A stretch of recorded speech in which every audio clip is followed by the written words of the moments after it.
اینجا خیابون امام اهواز، دمای هوا 76 درجه است. یه بوتیک مردونه پیدا کردم واسهتون، تمام شلوار جیناش تو تمام سبکا 590 تومنه، تمام تیشرتاش تو تمام سبکا از 290 تومن تا نهایتا 490 تومن. بریم بهتون معرفیش کنم.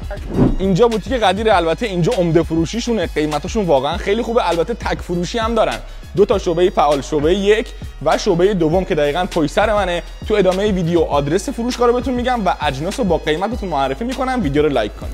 آدرس بوتیک قدیر هم میشه اهواز، خیابون امام، سیتی سنتر امام، بین سیمتری و مسلم، طبقه دوم.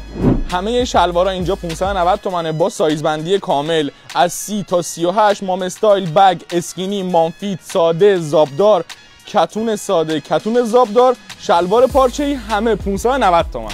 این تیشرت ها همه 290، تیشرت های یقه‌دار یا همون کالردار، پولو شرت 390 تومن، تیشرت های گرم بالا که تنوعش هم خیلی زیاده 490 تومن، پیراهنای آستین کوتاه 390، پیراهنای آستین بلند 490.